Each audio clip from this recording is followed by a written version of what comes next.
여러분 안녕하세요. 메디틴에서 대학생 멘토로 활동하고 있는 송티입니다. 첫 번째, 왜 공부해도 성적이 제자리일까요? 이거에 대한 제 답은 생각하면서 읽어보신 적이 있냐입니다. 여러분들이 수능 독서를 한번 생각하시면서 읽은 적이 있는지 저는 궁금해요. 하나씩 보죠. 여러분들이 이런 문장을 시험장에서 봤어요. 그러면 여러분들 이 문장을 한번 일시정지하고 읽어보세요. 무슨 생각을 하셨나요? 보험은 같은 위험을 보유한 다수인이 위험 공동체를 형성하여 보험료를 납부하고 보험 사고가 발생하면 보험금을 지급받는 제도래요. 대체 무슨 말이죠? 저는 이걸 읽었을 때 바로 이해를 하냐고요? 아니요. 저도 이런 문장 보면 이해 못해요. 그러면 저는 무슨 생각을 하냐면 여러분들과 다른 점이 뭐냐면 보험이라는 건 내가 이미 알고 있는 거죠. 그러면 여러분들이 알고 있는 보험을 하나 떠올려 보세요. 자동차 보험 있을 수도 있고요. 암보험, 생명보험 이런 거 있을 수도 있죠. 그러면 자동차 보험을 예시로 들어볼게요. 같은 위험을 보유했대요. 어떤 위험이 있죠? 자동차 사고가 날 위험이 있죠. 위험 공동체를 형성했대요. 사람들, 자동차 사고가 날 수 있는 사람들 여러 명이 있을 거예요. 보험료를 낸대요. 그렇죠. 보험료를 내죠. 그 다음에 보험 사고가 발생하면 자동차 사고가 날 수 있겠죠. 그러면 보험금을 지급받는 거네요. 이렇게 생각하면 문장이 되게 당연해져요. 근데 여러분들이 이걸 글자 그대로 머릿속에 집어넣으려고 하니까 너무 어렵고 문장이 길고 정보량이 많은 거거든요. 그러면 여러분들이 여러분들만의 언어로 이걸 이해해 보셨으면 좋겠다는 거죠. 두 번째, 여러분들이 글을 읽으면서 한 번이라도 질문을 해보신 적이 있는지가 궁금해요. 사람은 풀이나 채소의 주성분인 셀룰로스와 같은 섬유소를 포도당으로 분해하는 효소를 합성하지 못하므로 섬유소를 소장해서 이용하지 못한대요. 그러면 사람은 섬유소는 이용할 수 없나 보네요. 소, 양, 사슴과 같은 반추동물도 섬유소를 분해하는 효소를 합성하지 못하는 것은 마찬가지이지만 비섬유소와 섬유소를 모두 에너지원으로 이용하며 살아간대요. 그러면 여러분들이 이 문장을 읽었을 때 무슨 생각을 하셨나요? 아무 생각이 없죠. 그냥 어렵다 이렇게 생각을 하실 것 같아요. 근데 질문하시라는 거죠. 사람은 섬유소를 소장해서 이용하지 못한다는데 왜 얘네들은 섬유소를 이용할 수 있다지? 이렇게 질문하면서 글을 읽어보신 적이 있으신지 궁금합니다. 마지막으로요. 예측하면서 글을 읽어보세요. 제가 지금 일부러 요 밑에다가 빈칸을 뚫어 봤는데요. 한번 여러분들 일시정지 하시고 읽어보시고 빈칸에 뭐가 들어갈지 한번 생각해 보세요.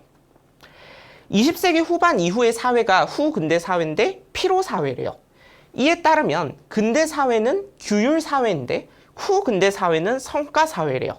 그러면 근대와 후근대가 비교가 되고 있네요. 규율 사회는 외적 강제에 따라서 인간이 수동적으로 움직이는데 성과 사회는 어떤 사회일까요? 그러면 근대와 후근대가 서로 다르잖아요. 그러면 근대 사회가 규율 사회가 수동적인 사회라면 성과 사회는 자발적인 사회라고 예측할 수 있겠죠. 이렇게 예측을 하면서 글을 읽으면 여러분들 글 읽는 속도가 훨씬 빨라집니다. 그래서 제가 생각하면서 글을 읽으라고 하는 말을 종합을 해보면 여러분들이 이해할 수 있는 언어로 여러분들이 납득할 수 있는 언어로 재진술해보시라는 거예요. 여러분들이 이런 과정을 거치지 않고 그냥 글을 그대로 글자 그대로 읽어나가죠. 그러니까 여러분들이 항상 성적이 왔다 갔다 하는 거예요. 어떤 날은 글이 잘 읽히는데 어떤 날은 글이 잘 안 읽히는 거죠. 그래서 여러분들이 생각을 하면서 글을 읽으셨으면 좋겠다라는 말씀을 드리는 거고요. 그러면 제가 문제를 하나 드릴 테니까 여러분들이 한번 풀어보시죠. 일시정지 하시고 OX 체크를 한번 해보세요. 해보셨죠? 네, 일단 답이 O일 것 같나요? X일 것 같나요? 네, 답은 일단 O입니다. 그러면 제가 이 얘기를 왜 했는지에 대해서 설명을 드릴게요. 여러분들, 종교적인 제의와 집단적인 놀이가 결합되어 있다. 이런 말이 이 글에 있나요? 없어요. 정확하게 종교적인 제의라는 말을 쓴 적이 없고요. 집단적인 놀이라는 말을 쓴 적이 없어요. 하지만 이 선지는 맞는 선지예요.